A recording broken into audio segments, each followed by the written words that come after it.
सुनो सिद्धार्थ कथा।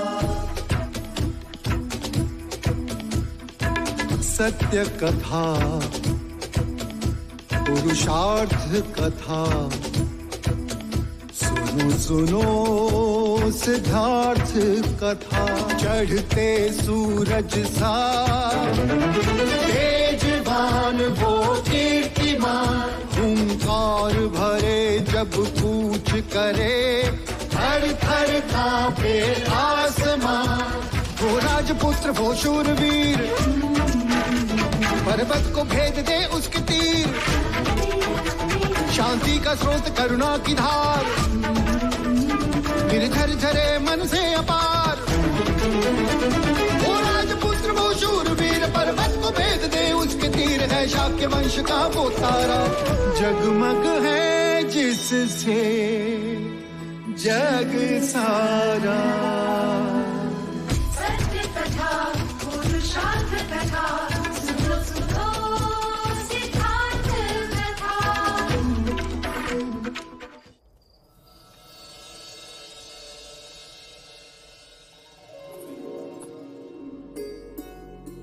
आज मानो लग रहा है कि यज्ञ सफल हुआ।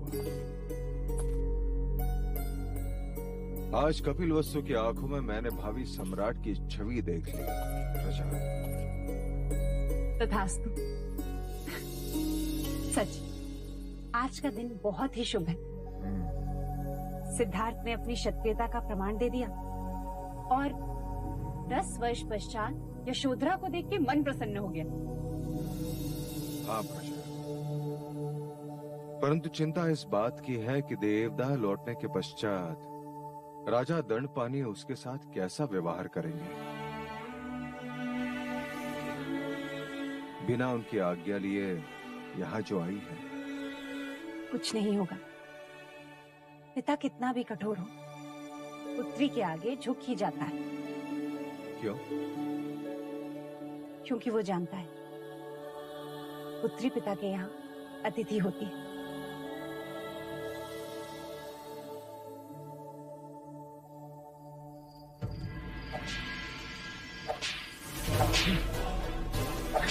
छोड़ो, छोड़ो देवदत्त, छोड़ो। ये क्या है?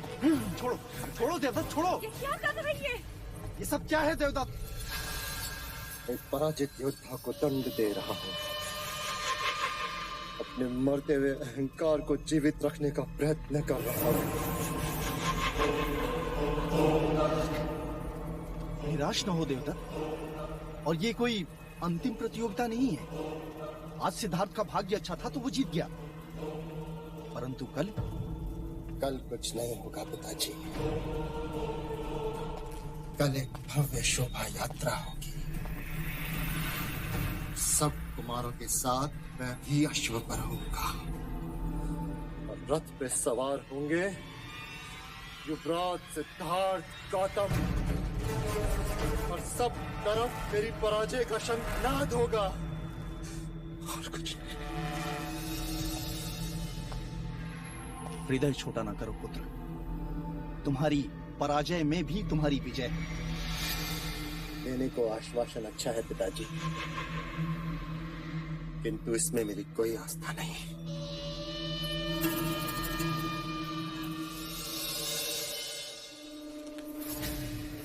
इस पर तो है, महाराज ने दिया है, तुम्हारे लिए है।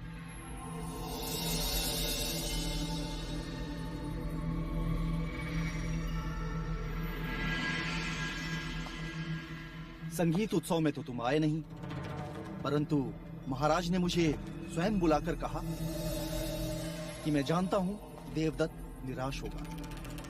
उसे जाके कहना कि स्पर्धा में कोई विजयी होता है तो कोई पराजित, परंतु इसका अर्थ ये नहीं कि जो पराजित हुआ उसका मूल्य कम हो गया। देवदत्त और सिद्धार्थ तो कपिल वस्तु के दो नेत्र हैं। सिद्धार्थ मेरा अभिमान है तो देवदत्त सम्मान।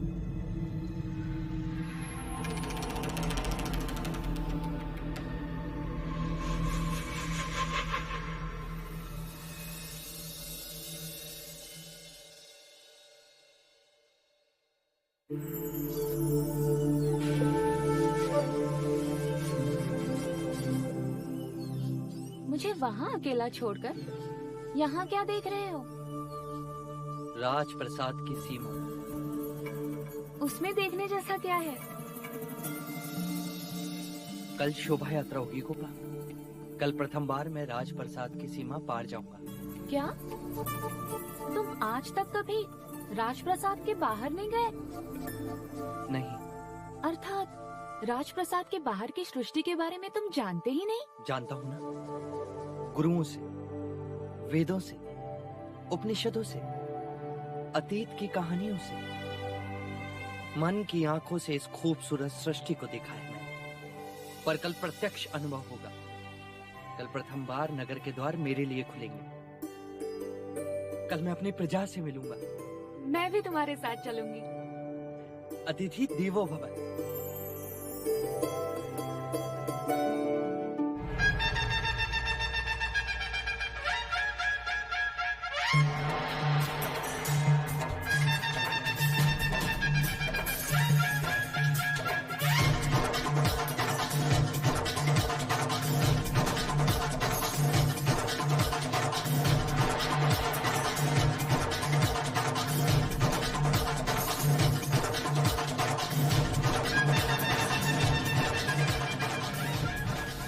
पूरी सावधानी रखी है ना महामंत्री? जी महाराज। युवराज सिद्धार्थ जिस मार्ग से यात्रा करेंगे वहाँ चारों ओर सुगंधित फूल, हंसते चेहरे और प्रसन्नता का संगीत होगा। चारों ओर युवा जगत ही दिखेगा। ऐसा कुछ नहीं होगा जिससे उन्हें दुख पहुंचे।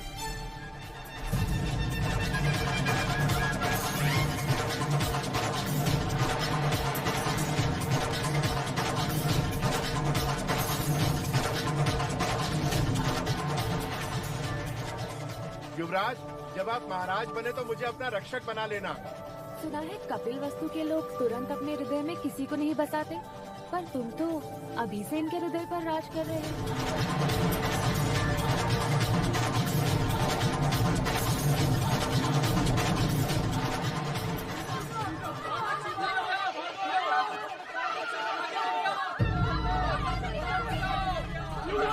युवराज बचाओ, युवराज बचाओ, युवराज। क्या हुआ, क्यों चिल्ला रहे हो? राजा, हमारी बच्ची को चीता उठा कर ले गया। कब? बस थोड़ी देर पहले युवराज। तब तो निकट ही होगा। चलो चलो। युवराज, आप यात्रा छोड़कर नहीं जा सकते। ये समाचार सुन मैं रुक भी नहीं सकता। महाराज सुनेंगे तो अनर्थ हो जाएगा। आप चिंता न करिए, मैं और देवदास युवराज के साथ जाते हैं। आप राजप्रसाद जाइए। चल।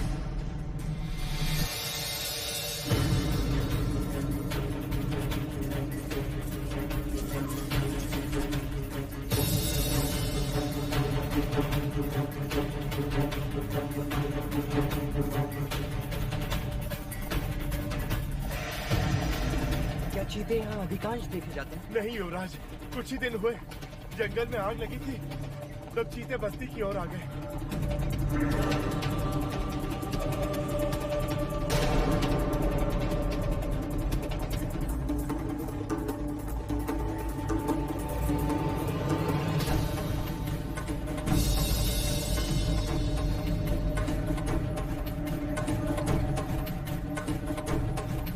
वो देखो, चीते के पंजों के निशान।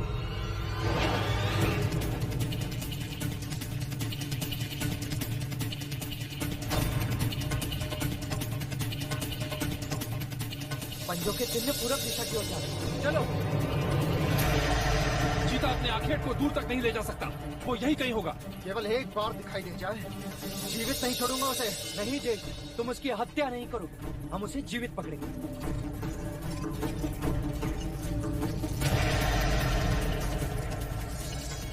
सुना, बच्चे की रोने की ध्वनि वहाँ झाड़ियों से आ रही है।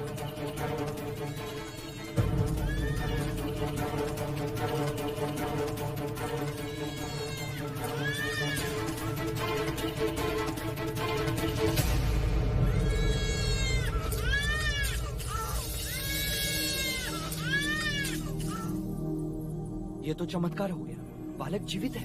जीवित है, पर इसका रक्तस्राव रोकना पड़ेगा। इसे तुरंत ही वैदराज के पास पहुंचाना होगा। यशोधरा ठीक कहती है अनुज, तुम बच्चे को लेके तुरंत निकलो। चीता अपना आखेट खोजता हुआ यहाँ अवश्य आएगा। आज मेरे हाथों उसकी मृत्यु नहीं जी, तुम उसकी हत्या नहीं करो, तुम उसे जीवित पकड़ो। वचन दो मुझे, वचन दो ज्येष्ठ। ठीक है, नहीं करूंगा, किंतु इस समय तुम केवल बच्चे के बारे में सोचो, चीते के बारे में नहीं। जाओ।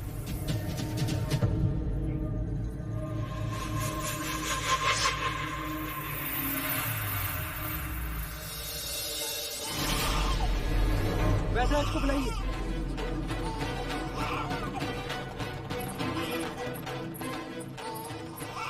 और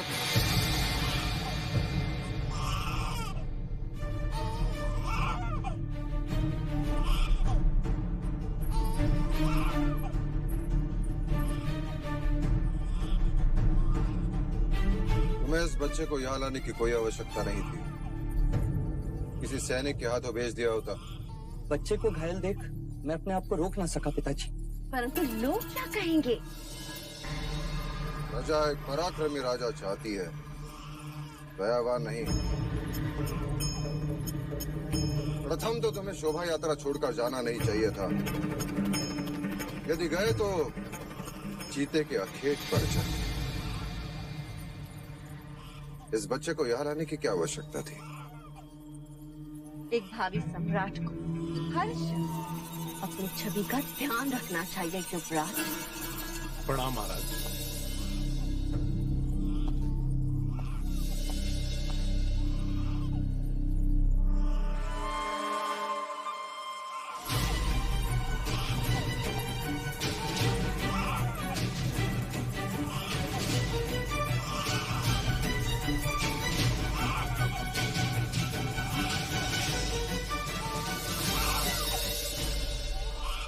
रक्तस्राव रोकने का प्राथमिक उपचार कारगर रहा।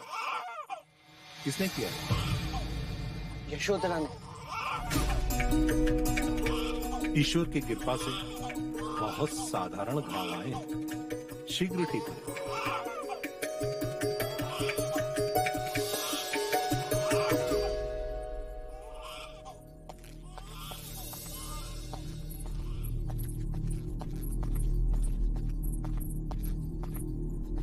आज हमारे पुत्र ने एक बच्चे के प्राण बचा लिए थे, परंतु एक शूरवीर कहलाने का अवसर खो दिया।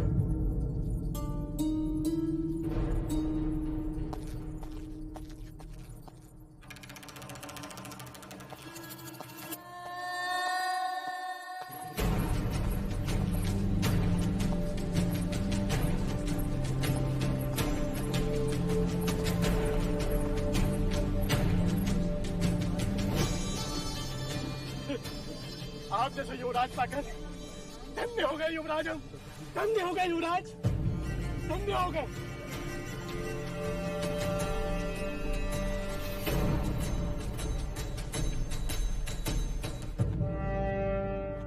युवराज की, युवराज की, युवराज की, युवराज की, युवराज की, युवराज की, युवराज की। पूरा राजप्रसाद आपके पुत्र के जयघोष से गूंज रहा है देव। सम्राट में करुणा नहीं होनी चाहिए प्रजापति। सत्ता वही रहती है जहाँ भय होता है। मैं मानता हूँ कि आयु के साथ साथ विचार भी बदलते हैं, परंतु आंखों में अपने पिता के प्रति स्नेह घटता है, ये कभी नहीं सुना था। सिद्धार्थ,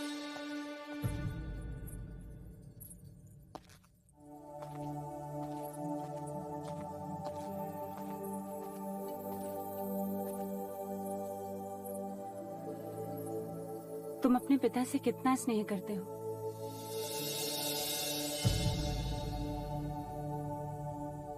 जितना एक पुत्र अपने पिता से करता है।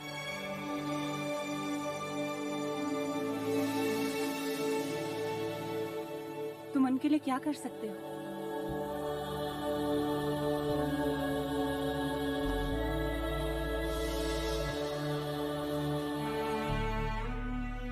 अगर वो कहें तो भी इन चरणों पर अपने प्राणों को त्याग सकता हूं।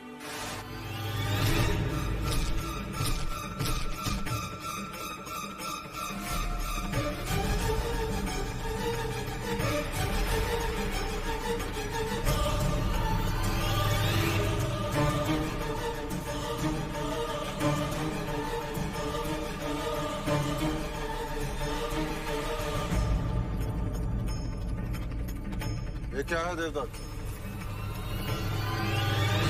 उसी नरभक्षी का सर जिसने बालक पर आक्रमण किया।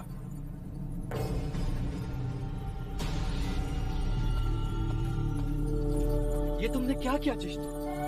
तुमने मुझे वचन दिया था ना कि तुम इसकी हत्या नहीं करोगे।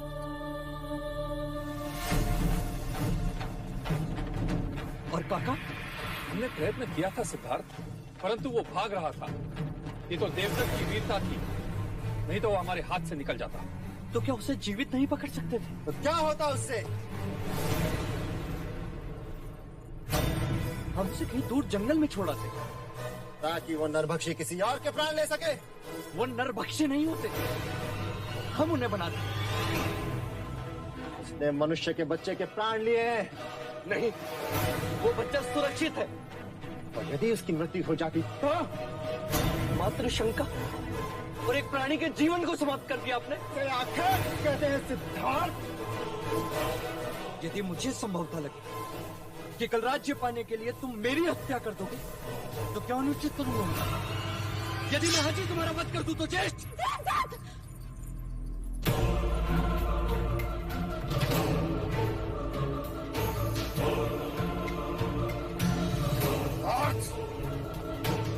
अपने ज्येष्ठा से ऐसी बात नहीं करते। तलवार फेंक दो।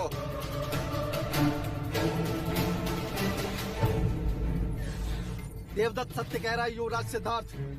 यदि पशु एक बार भी मनुष्य रक्त चख ले तो पूरी बस्ती उजाड़ देता है।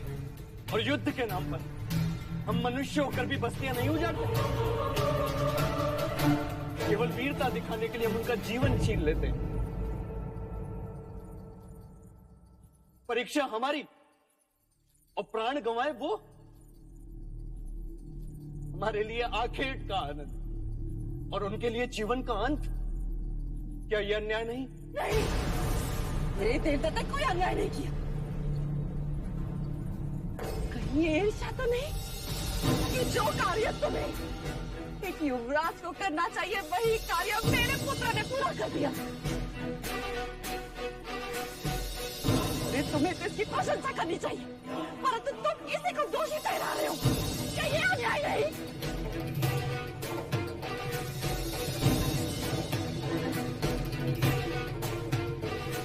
और तलवार फेंक दो यहाँ से। अभी क्या अभी चले जाओ।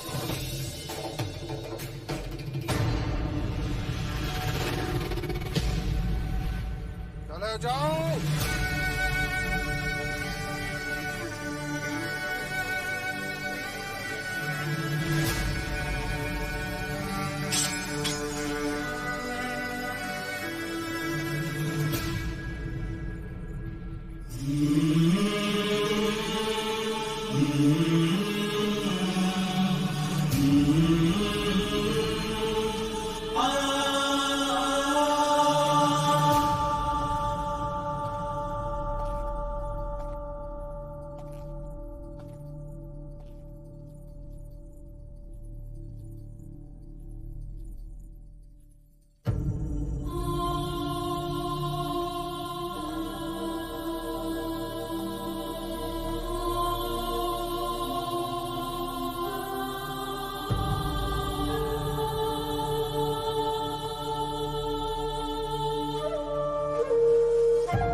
भगवान, कौन हूं मैं और यहाँ क्यों हूं?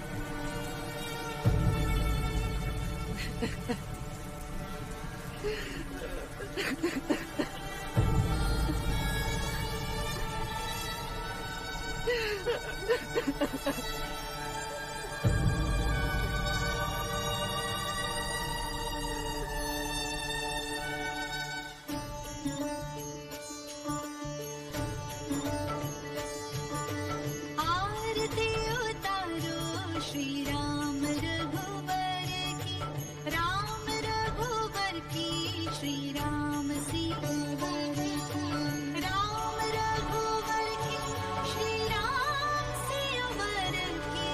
आरती उतारो श्री राम रघुवर की, राम रघुवर की, श्री राम सीवर की। बोलो सियावर रामचंद्र की जय।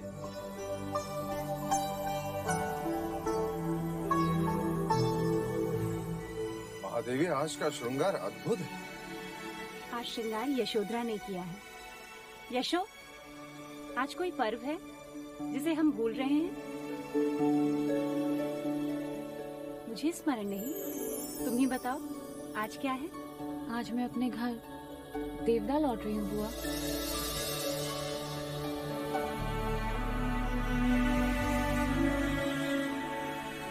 तुम जा रही हो?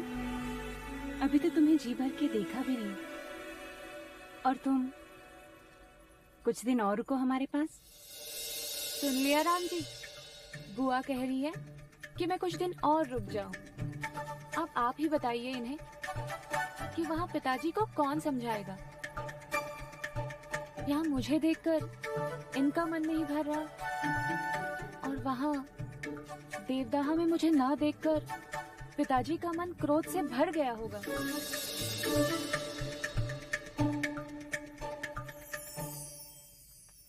हम सभी यहाँ हैं। सिद्धार्थ कहाँ है? महादेवी, मैं गई थी उन्हें बुलाने, परंतु वो अपने कक्ष में नहीं है। मैंने राजप्रसाद में भी सब जगह उन्हें देखा, परंतु राजप्रसाद में नहीं है। तो फिर कहाँ है? कल रात वो प्रणाम करने भी मेरे कक्ष में नहीं आए। अनुज, आप चिंता न करें महादेवी, मैं अभी युवराज को ढूंढ लाता हूँ। हाँ हाँ महादेवी, आप चिंता न करें, युवराज मिल जाए। शयन कक्ष में ना हो तो आश्रम की कुटिया में हो, या फिर राज परिषद के छत पर हो सकते हैं, अथवा तालाब के किनारे।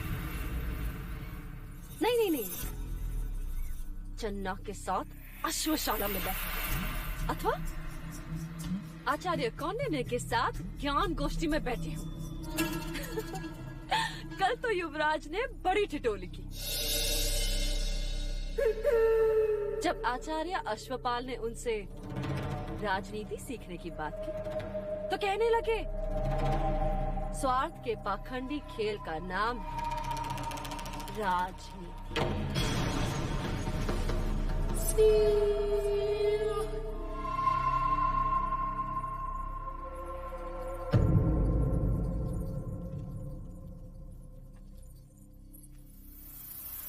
लो महादेव, मैं भी ढूंढाती हूँ हमारे युवराज को।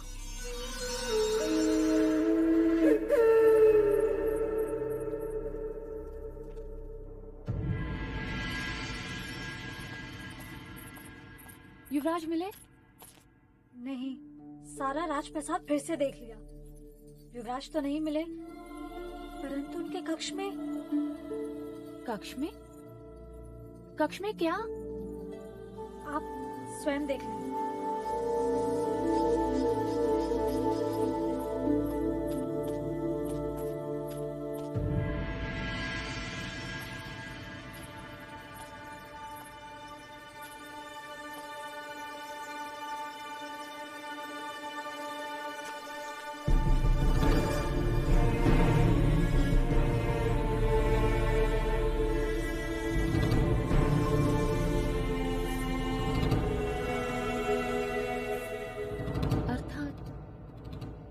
तक उस जीव की पीड़ा को भूल नहीं पाए।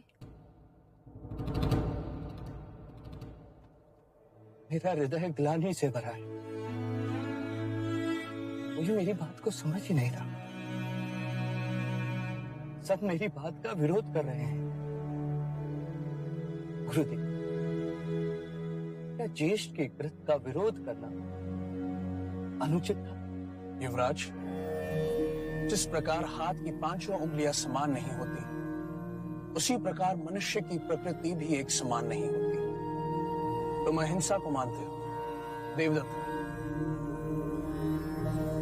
चीते ने अपनी प्रकृति में अधीन होकर बच्चे पर घात किया और देवदत्त ने अपनी प्रकृति के अनुसार चीते का शिरच्छेद किया। तुमने अपनी प्रकृति के वश में होकर बच्चे के प्राण बचाए। जो कर सकते थे वो तुमने किया। इसमें ग्लानि से पीड़ित मत हो सिद्धार्थ। गुरुवर, मुझे इस ग्लानि से मुक्ति चाहिए। क्या इस पीड़ा से कोई मुक्ति नहीं? मुक्ति है। पशुओं की प्रकृति उनके प्राण के साथ जाती है, परंतु मनुष्य चाहे तो अपनी प्रकृति बदल सकता है। वो हिंसक से अहिंसक बन सकता है। वो स्वयं पर संयम पा सकता है, जो पशु नहीं कर सकते। गुरुदेव, आप ही कोई उपाय सुझाइए। अपने मन को शांत करो। ध्यान में बैठकर अपने विचारों पर, अपनी भावनाओं पर संयम पाने का प्रयत्न करो। शांत मन मनुष्य के प्रत्येक समस्या का चिकित्सक होता है। तुम्हें अपने आप मुक्ति मिलेगी।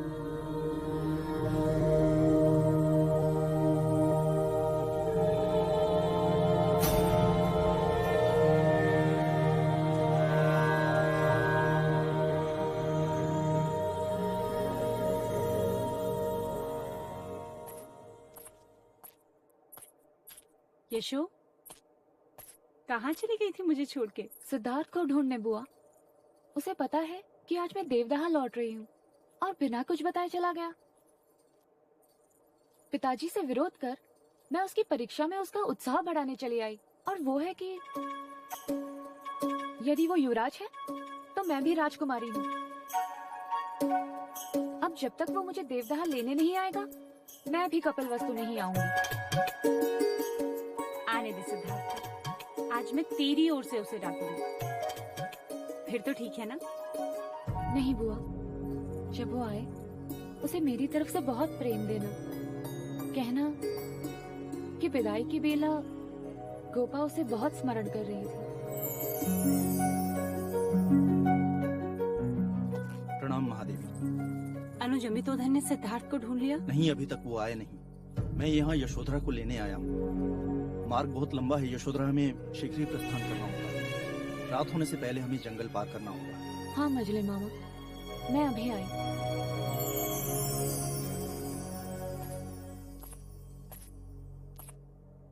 अनुज, यशोधरा को छोड़ने देवदाह जा रहे हो। यदि भैया से कुछ कहा सुनी हो जाए तो मन मैला ना करना। आप निश्चिंत रहिए महादेवी, मैं अपनी मर्यादा भंग नहीं करूंगा।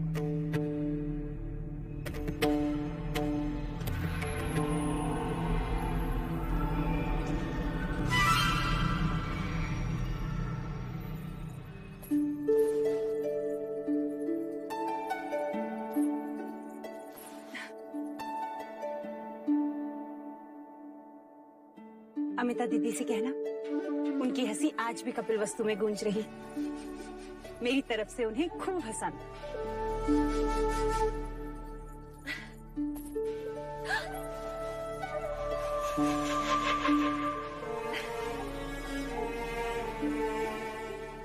मैं भी चाह रही थी कि तुम कुछ और दिन रुक जाते। फिर देवदत्त तुम्हें देवता छोड़ा था।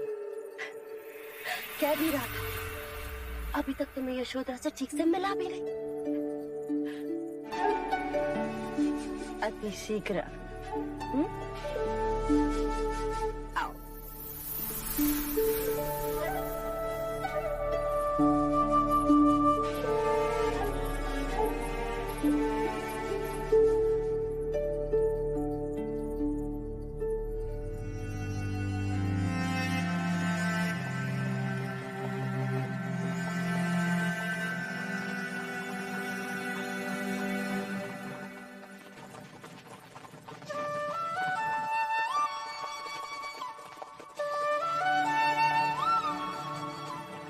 सिद्धार्थ की बांसुरी की ध्वनि है। पालकी रोकिए। मछली मामा, लगता है सिद्धार्थ यहीं कहीं है। मैं उसे मिलकर अभी आती हूँ।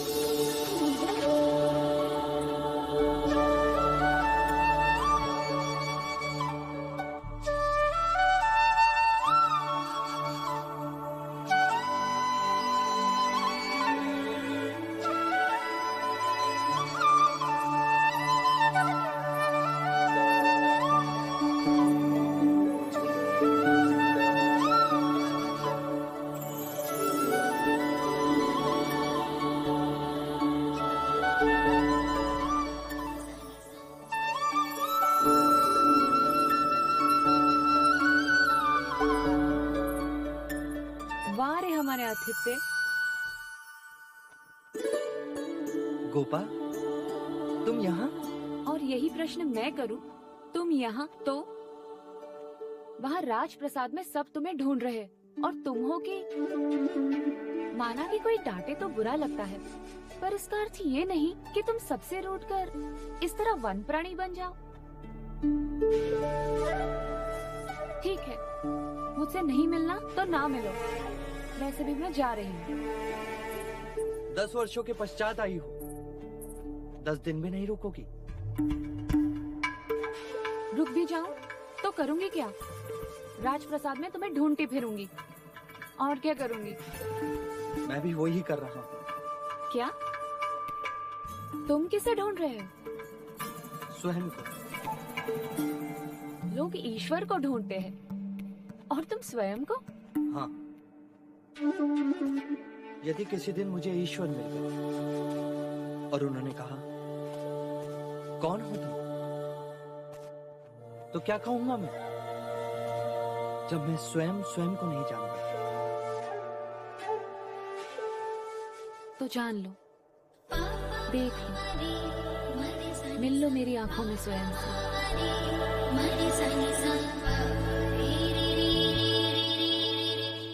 यशोधरा,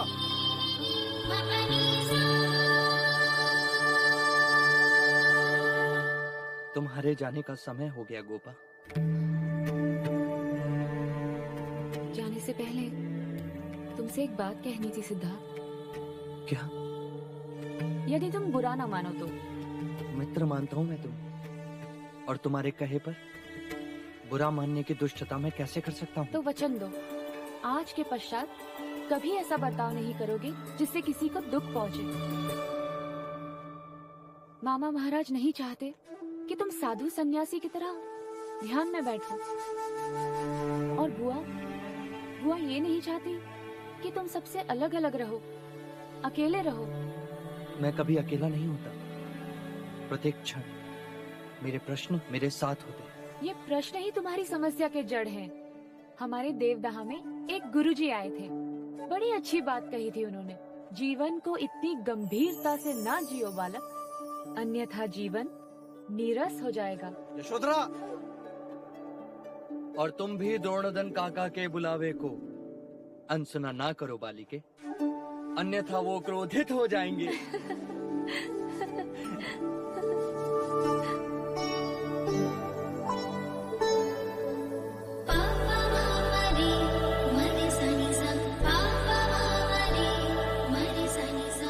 फिर कब आओगी गोपा? जब तुम मुझे देवदाह लेने आओगे। जानती हो तुम, नगर के द्वार मेरे लिए नहीं खुलते गोपा। जानते हो तुम, समय के सामने किसी की नहीं चलती। तो प्रतीक्षा रहेगी समय की शाख पर उस घड़ी के उगने की।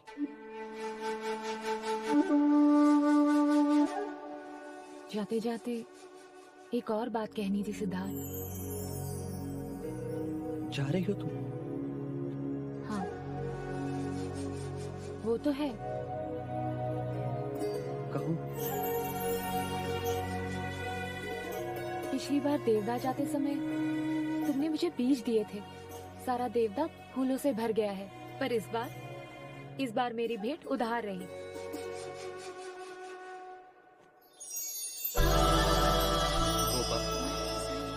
आचार्य कौंडिन्य कहते हैं जिस समय का कार्य उसी समय कर लेना चाहिए, अन्यथा। इस समय यहाँ क्या भेंट दोगे मुझे?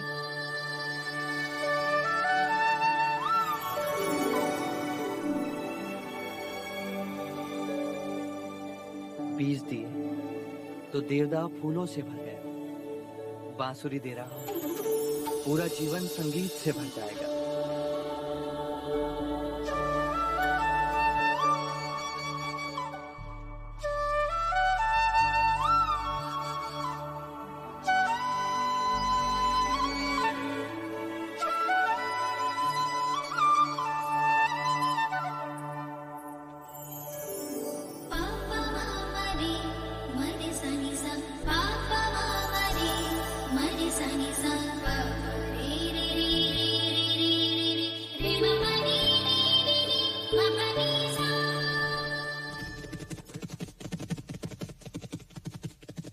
युवराज,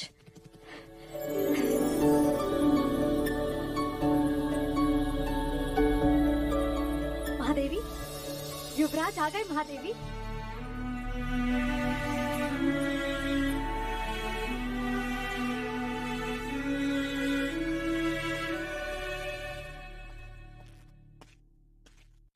सिद्धार्थ,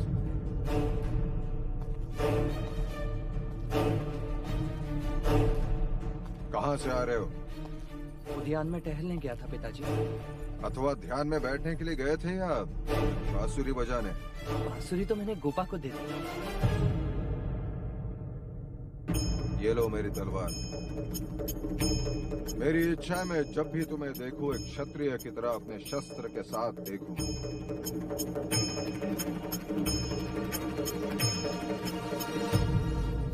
इसका भार मैं नहीं उठा सकता। ये मत भूलो कि तुम एक क्षत्रिय हो। स्मरण है मुझे, मैं मनुष्य हूँ। क्षत्रिय शिक्षा मनुष्य को सम्राट बनाती है,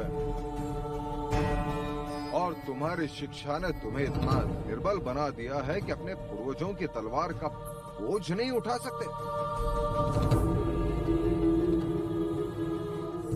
और तुम्हारे कक्ष में चीते की मूर्ति का क्या अर्थ है?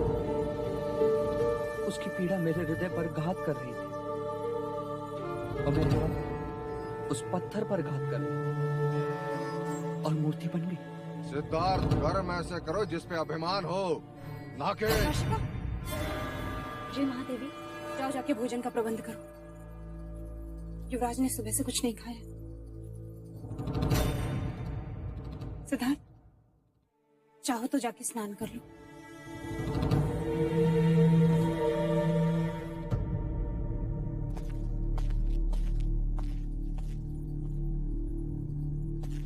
भाई महाराज,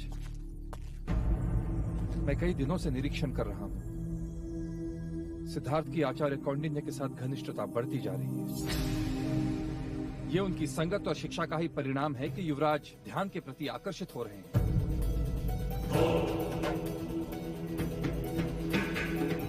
हमें आचार्य कौंडिन्य को उनके कार्य से मुक्त कर देना चाहिए। 100% काकाश्री। वैसे भी शिक्षा के नाम पे उनके पास सिखाने के लिए अब कुछ नहीं है, केवल दक्षिणा की लालसा है बस। नहीं महाराज,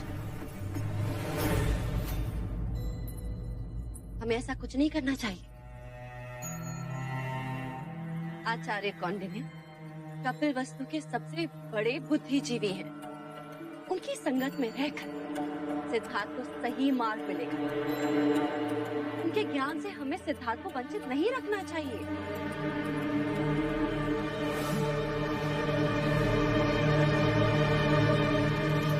देव, मंगला दीदी सच कह रही है। आचार्य कौंडिन्य से बड़ा ज्ञानी कपिलवस्तु में दूसरा कोई नहीं है। उन्होंने कोई ऐसा कार्य नहीं किया जिससे कपिलवस्तु के भविष्य को हानि, सिद्धार्थ को हानि।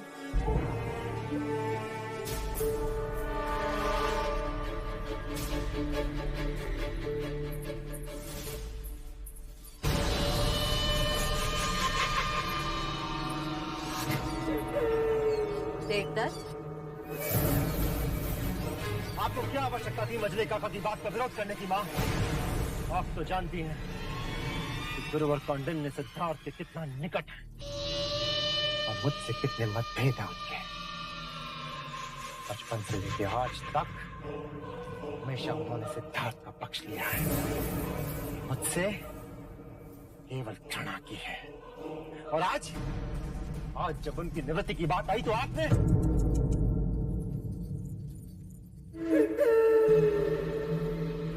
तुम तो अपने पिता की तरह ही सोचते समय आंखें छोटी कर लेते, आंखें बड़ी करके सोचो पुत्र, दूर तक दिखाई देगा। कौंडिन्य यहाँ रहेगा तो सिद्धार्थ का सन्यासी बनना निश्चित है। वो उसकी संगत में रहकर ध्यान में बैठना सीख रहा है, और ध्यान में बैठने वाला सन्यासी ही बनता है, राजा नहीं। जाने अनजाने में सही, परंतु कौंडिन्य युवराज को कपिलवस्तु के सिंहासन से दूर लेकर जा रहा है। हमें बस इसका साथ देना चाहिए। हमारे लिए तुम्हारा कपिलवस्तु का सम्राट बनने का स्वप्न पूरा करेगा।